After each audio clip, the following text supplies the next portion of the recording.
మున్సిపాలిటీలోని ప్రతి కౌన్సిలర్లు తన సోదరుడిగా భావిస్తున్నానని మున్సిపాలిటీ అభివృద్ధి కోసం మనమంతా కలిసి పనిచేద్దామని మున్సిపల్ చైర్పర్సన్ బండారి అనూష సతీష్ అన్నారు.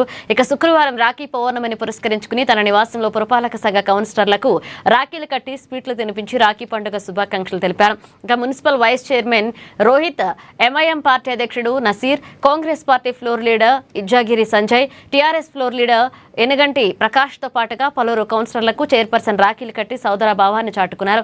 కౌన్సిలర్లకు ఎప్పుడు ఏ అవసరం వచ్చినా ఒక సోదరిగా తాను అండగా ఉంటూ అందుబాటులో ఉంటారన్నారు. రాఖీ పండుగ మన మధ్య ఉన్న ప్రేమ, ఆత్మీయత, సోదర భావాన్ని మరింత బలపరచాలని కోరుకుంటున్నట్లుగా తెలిపారు. అదేవిధంగా ఆదిలాబాద్ పట్టణ ప్రజలందరూ పరస్పరం సోదరాభావంతో ఐక్యతతో మెలగాలని, ప్రతి ఒక్కరి జీవితాల్లో ఆనందం, శాంతి, సుఖ సంతోషాలు నిండాలని ఆమె ఆకాంక్షించారు.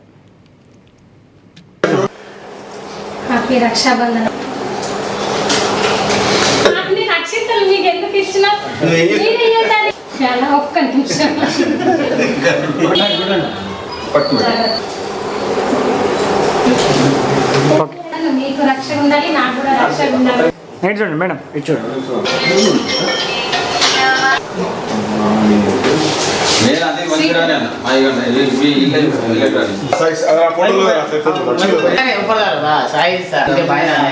కట్టేసినాక చూడండి మేడం.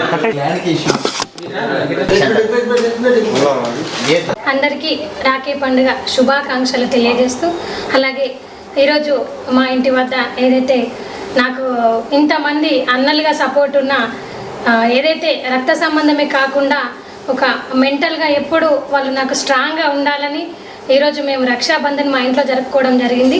ఇందులో భాగంగా ఈరోజు వైస్ చైర్మన్ గారు కావచ్చు, అలాగే మా ఎంఐఎం నజీర్ అన్న టీం అంతా, అలాగే మా మహబూబ్ అన్న, నాక్సీన్ అన్న కావచ్చు, మా బీఆర్ఎస్ నుంచి ప్రకాష్ అన్న, అలాగే మా కాంగ్రెస్ నుంచి చరణ్ గౌడ్ అన్న, ప్రతి ఒక్కరు పేరు పేరున, సంజయ్ అన్న మా కాంగ్రెస్ నుంచి ఫ్లోర్ లీడర్ అయినటువంటి సంజయ్ అన్న కావచ్చు, వీళ్ళందరూ నాకు ఎప్పుడైతే నేను బాధ్యతలు తీసుకున్నానో అప్పటి నుంచి నాకు రక్త సంబంధం లేకున్నా సొంత అన్నల్లానే నన్ను ఎప్పుడు వాళ్ళు చూశారు. వాళ్ళ మధ్యలో ఎప్పుడు చెల్లెలాగానే వాళ్ళు నన్ను భావించారు.